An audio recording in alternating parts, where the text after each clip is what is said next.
Assalamualaikum warahmatullahi wabarakatuh. Perkenalkan, kami dari kelompok 2 SI6B dari program studi Sistem Informasi. Kan kita tahu nih, di era digital saat ini, pendidikan anak tuh tidak hanya terbatas pada ruang kelas saja, tetapi juga dapat diakses misalnya kayak melalui teknologi yang ada. Nah, dengan bangga nih, kelompok kami ingin memperkenalkan Kiduti Apps, sebuah solusi SaaS inovatif yang hadir untuk mengubah cara anak-anak belajar dan juga berkembang. Kami memahami bahwa setiap anak memiliki potensi yang unik dan teknologi bisa menjadi salah satu jembatan untuk mewujudkan potensi tersebut secara menyenangkan dan juga interaktif. Kiduti Apps sendiri tujuan utamanya itu mewujudkan anak-anak yang bertanggung jawab dan mandiri melalui teknologi yang menyenangkan. Nah, visi utama kami di Kiduti Apps itu mewujudkan generasi anak yang tumbuh dengan rasa tanggung jawab, kemandirian, semangat dalam menyelesaikan tugas melalui pendekatan teknologi gamifikasi yang menyenangkan serta membangun kedekatan dalam lingkungan keluarga. Nah, lalu misinya kita punya 6 ya. Yang pertama itu mengembangkan sebuah platform digital yang mendorong anak-anak untuk menyelesaikan tugas rumah secara konsisten melalui sistem tantangan yang menarik dan juga berbasis penghargaan atau reward. Lalu yang kedua, kita juga menyediakan sarana bagi orang tua untuk memberikan tugas, memantau progres, serta mengevaluasi hasil kerja anak melalui bukti visual. Contohnya seperti foto, video, atau infografis yang akan diintegrasikan di waktu yang akan datang. Lalu yang ketiga, kita juga mengintegrasikan sistem penghargaan yang dapat dikonversi menjadi uang saku atau juga hadiah nyata, bebas bisa dalam bentuk uang tunai, mungkin hadiah dalam berupa makanan, atau mungkin mainan, device, atau yang sejenisnya. Ini tuh digunakan sebagai bentuk motivasi positif ya untuk mendidik anak-anak, jadi ada rasa terdorong. Lalu yang keempat, kita juga menanamkan nilai-nilai tanggung jawab dan juga kedisiplinan kepada anak sejak usia dini melalui aktivitas sehari-hari yang bermakna. Lalu yang kelima, kita juga mendorong terciptanya komunikasi dua arah yang sehat antara orang tua melalui interaksi yang positif dan terstruktur dalam aplikasi. Tidak dalam bentuk komunikasi yang membosankan, tapi yang menyenangkan juga. Lalu yang terakhir, kita memberikan pengalaman belajar yang kontekstual dan menyenangkan bagi anak-anak, sekaligus mendukung keterampilan hidup secara bertahap. Jadi tidak langsung semuanya, tapi secara bertahap. Lalu nilai inti-inti di Kiduti Apps ini kita punya 7. Yang pertama itu tanggung jawab. Jadi anak itu punya rasa tanggung jawab ketika menyelesaikan tugas karena dipantau langsung oleh orang tua. Lalu yang kedua, motivasi positif supaya anak lebih terdorong dengan diberikan reward. Lalu yang ketiga ada keterlibatan keluarga, menjalin komunikasi lebih dekat gitu dengan anak dan orang tua. Lalu yang keempat ada transparansi karena setiap proses penyelesaian tugas itu dapat dipantau secara langsung ya sama orang tua. Lalu yang kelima, pembelajarannya kontekstual. Ini membuatnya lebih menarik dan tidak membosankan. Yang keenam, gamifikasi itu jadi anak itu lebih terdorong misalnya untuk menyelesaikan tugas tertentu dengan cara permainan gitu. Jadi lebih menyenangkan dan tidak membosankan. Yang ketujuh yang pastinya keamanan. Platform kami nanti akan lebih aman. Lalu Kiduti Apps juga terdapat layanan utama dan juga sekunder. Nah, untuk layanan utama ini, kita menawarkan fitur penjadwalan dan manajemen tugas oleh orang tua. Lalu kita juga ada sistem reward dan poin sebagai insentif untuk anak. Kita juga punya bukti visual dalam bentuk foto, video sebagai verifikasi tugas. Dan juga kita juga punya leveling dan badge achievement untuk anak. Jadi misalnya konsepnya itu seperti bermain game ya, karena kan semakin sering menyelesaikan itu level kita akan naik dan itu akan mendorong anak lebih tertantang dan tidak membosankan. Lalu kita juga punya laporan perkembangan harian mingguan yang detail. Jadi setiap anak menyelesaikan tugas tertentu itu informasinya itu bakal lebih detail dalam laporan kami. Lalu ada juga dompet digital anak yang langsung terintegrasi dengan sistemnya. Nah, untuk layanan sekunder, kita punya yang pertama itu helpdesk ya, bantuan 24 jam 7 hari. Dan juga kita juga punya manajemen infrastruktur teknologi, lalu tim pengembangan software, analisis dan insight, manajemen produk, keamanan data, dan juga finance dan akuntansi. Oke, selanjutnya akan dilanjutkan oleh rekan saya. Oke. Di sini saya akan melanjutkan yang dimana poin di sini adalah terkait dengan key concept of service management. Gitu. Jadi konsep inti dari layanan di Qdit Apps ini. Ada beberapa poin.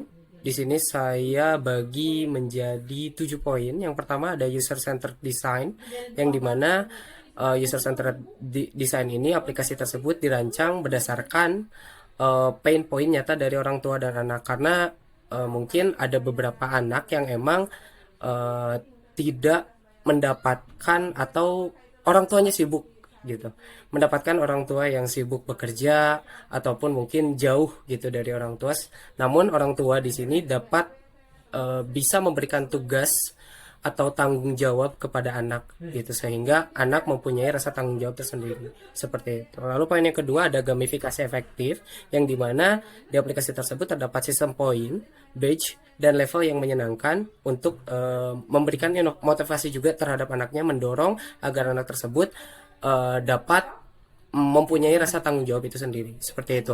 Lalu yang ketiga simple dan intuitif, UI UX-nya atau desain dari suatu aplikasinya itu dibuat semenyenangkan mungkin dan gampang untuk diakses oleh orang tua dan anak. Lalu yang keempat ada validasi dan evaluasi berbasis bukti. Jadi apabila anak telah menyelesaikan tugasnya, anak tersebut bisa melampirkan berupa foto atau video sebagai bentuk evaluasi apakah anak tersebut menyelesaikan tugas dengan baik dari orang tuanya. Seperti itu. Lalu yang kelima itu ada feedback loop. Feedback loop di sini adalah feedback dari orang tua yang dimana untuk peningkatan aplikasinya secara berkelanjutan. Mungkin tadi yang dijelaskan oleh teman saya Demas itu ada dompet digital juga, yang dimana tadi ada secara opsional.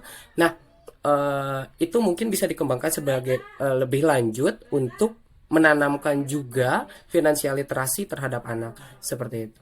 Lalu yang keenam ada monitoring dan analitik, melacak di sini untuk melacak statistik penggunaan untuk memahami fitur yang paling bernilai. Jadi fitur mana sih yang paling sering digunakan gitu oleh si orang tua terhadap anaknya atau mungkin dari anaknya seperti itu yang menggunakan aplikasi tersebut. Lalu yang terakhir ada skalabilitas dan juga keamanan.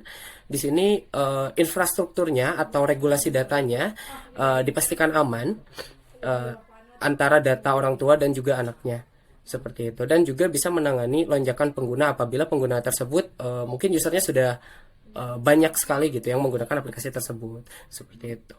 Oke, lalu yang selanjutnya di sini ada peran dan tanggung jawab service management. Di sini ada beberapa peran yang mempunyai tanggung jawab terhadap layanan kami. Yang pertama itu ada Head of IT Operations, yang dimana tanggung jawabnya adalah mengelola seluruh operasional teknologi dan infrastruktur, memastikan layanan selalu tersedia dan responsif seperti itu agar aplikasinya mungkin terus terpelihara ya, dan juga berjalan dengan baik saat digunakan oleh orang tua maupun anak.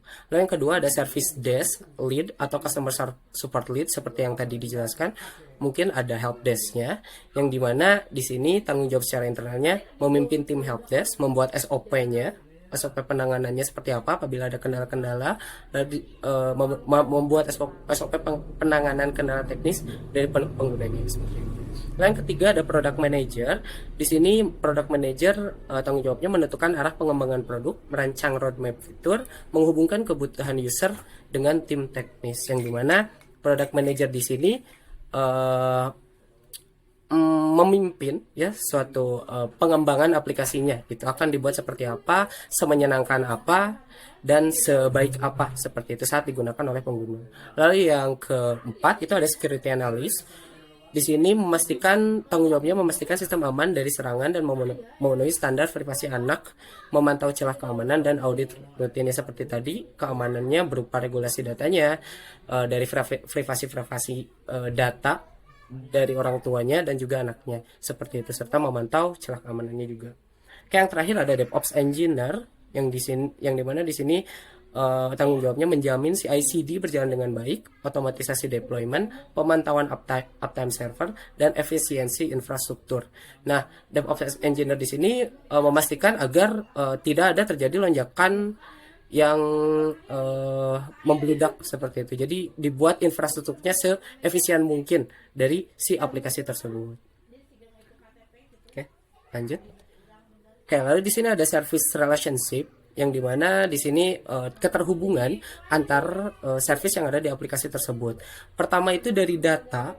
Kalau misalkan kita lihat dari data, itu data tersebut ya dibutuhkan untuk si Key-Duty aplikasi, si Key-Duty apps tersebut. Yang dimana data tersebut yaitu data orang tua dan juga anaknya. Lalu selanjutnya ada service atau layanan API, yang dimana layanan API di sini adalah layanan yang Key-Duty apps gunakan. Contohnya seperti pembayaran yang akan ada di aplikasi tersebut, ya, atau layanan pembayaran secara online. Contohnya seperti Mitrans dan lain-lain seperti itu. Tentunya untuk pengembangan aplikasinya kita butuh investor, ya, investor untuk pengembangan aplikasinya secara berkelanjutan atau hal yang menyangkut dengan aplikasi agar berjalan dengan baik seperti itu. Oke, dari ketiga tersebut maka bisalah terciptanya sebuah Key-Duty yang dimana melibatkan antara orang tua dan anak. Orang tua di sini sebagai usernya dan anak di sini sebagai end usernya seperti itu. Yang dimana nanti orang tua bisa mengadukan kepada customer support seperti itu. Oke, kemudian dilanjut sekarang ada 4 dimension of service management. Ini dibagi menjadi beberapa dimensi pelayanan ya.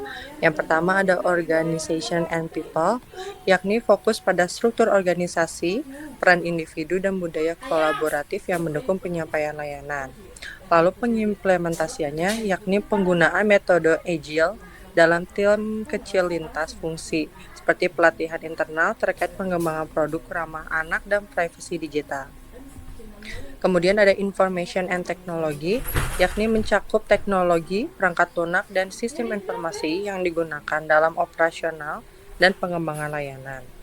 Implementasinya seperti penggunaan stack modern seperti Flutter, Laravel, Firebase, penerapan sistem enkripsi, dan autentikasi pengguna untuk menjaga data anak.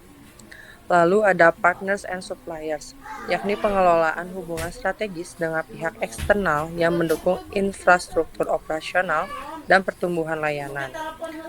Implementasinya kolaborasi dengan e-wallet seperti GoPay, OVO, cloud provider seperti AWS atau GCP, dan potensi kemitraan dengan platform edukasi untuk reward anak. Dan yang terakhir ada value streams and processes, menekankan proses bisnis yang menciptakan nilai bagi pengguna melalui alur layanan yang efisien dan terukur. Implementasinya terdapat pada alur tugas, seperti setelah kita melakukan tugas, anak mengirimkan bukti foto pada lampiran yang tercantum, kemudian bisa kita evaluasi sebagai orang tua, dan kemudian anak mendapatkan reward. Kemudian diintegrasikan dalam sistem gamifikasi, yaitu penerapan CI atau CD untuk efisiensi pengembangan. Kemudian di sini ada DIL, Service Value System atau SVS. Skenario Opportunity Demand memicu value melalui SVS. Komponennya adalah ada beberapa, ada 4. Yang pertama opportunity atau demand, yakni meningkatnya kebutuhan orang tua untuk membentuk kebiasaan baik anak melalui pendekatan digital yang menyenangkan. Contohnya, permintaan fitur kalender keluarga. Lalu ada pemicu SVS, yakni permintaan pengguna dianalisis dan diteruskan melalui alur Service Value System, dimulai dari prinsip panduan, pengambilan keputusan, hingga value chain dan praktik. Lalu ada proses SVS, yakni dimulai dari permintaan, kemudian penilaian nilai, lalu perencanaan, lalu desain, pengembangan, evaluasi pengguna, yang terakhir penyempurnaan berkelanjutan. Dan yang terakhir ada value, yakni terwujudnya fitur yang relevan dan fungsional, meningkatkan keterlibatan keluarga dan memperkuat nilai edukatif Key-Duty. Lalu dalam di ITIL Service Value System ada guiding principle dari ITIL. Yang pertama adalah focus on value, yaitu adalah seluruh aktivitas berorientasi pada penciptaan nilai bagi pengguna, yang dimana pengimplementasiannya adalah fitur dirancang untuk memperkuat tanggung jawab dan mendukung komunikasi keluarga. Lalu ada start where you are, yakni memanfaatkan kapabilitas dan data yang sudah ada sebelum merancang solusi baru. Diimplementasikan melalui MVP dikembangkan dari kebutuhan dasar, yakni manajemen tugas dari Word dengan data awal dari calon pengguna. Dan yang terakhir adalah progress iterative with feedback. Perbaikan dilakukan secara bertahap berdasarkan umpan balik berkelanjutan. Implementasinya yakni fitur diuji secara terbatas dan dikembangkan ulang secara iteratif berdasarkan masukan dari orang tua dan anak.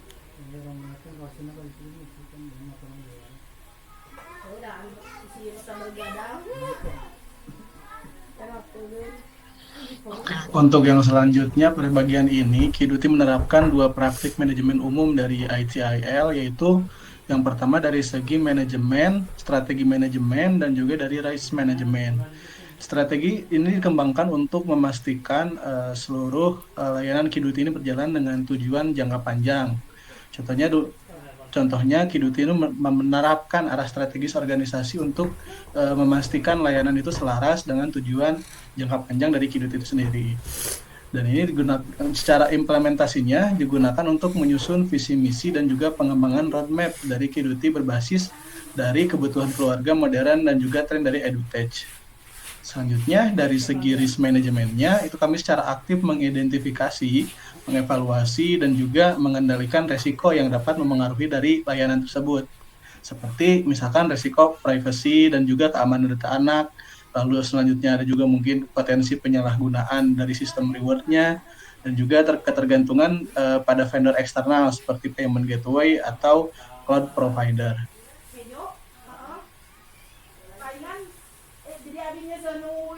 Selanjutnya dari service management practices. Di Kiduti ini kita juga menerapkan manajemen yang pertama adalah service desk dan juga change enablement. Secara deskripsi, untuk service desk itu yaitu menyediakan titik kontak tunggal bagi pengguna untuk permintaan bantuan, pertanyaan dan juga keluhan dari segi penggunaan dari usernya, mungkin dari sisi orang tua maupun dari sisi anaknya juga. Cara implementasinya kita disiapkan dalam bentuk fitur in-app help dan juga email support untuk membantu orang tua jika terjadi kendala teknis atau kesulitan dalam penggunaan aplikasinya. Dan juga praksisnya itu change enablement, yaitu mengelola perubahan layanan secara terkendali agar tidak mengganggu stabilitas sistem pada aplikasi Kiduti App. Itu digunakan dengan merilis fitur baru, misalkan dompet digital anak dengan proses UAT dan juga rollback plan jika terjadi error pada aplikasinya. Dan yang terakhir yaitu ada technical management practices. Yaitu ada dua, yaitu software development dan manajemen. Secara deskripsi yaitu mengelola seluruh siklus hidup pengembangan perangkat lunak dengan pengimplementasiannya yaitu menggunakan pendekatan agile. Perencanaan sprint, backlog grooming, coding, QA, dan rilis secara iteratif. Lalu ada infrastruktur and platform management, yaitu menyediakan dan mengelola infrastruktur ITI, TI, dan layanan platform. Dengan pengimplementasiannya itu diterapkan dengan penggunaan cloud untuk hosting dari aplikasinya tersebut, seperti penyimpanan media dan juga layanan skala sesuai pertumbuhan pengguna.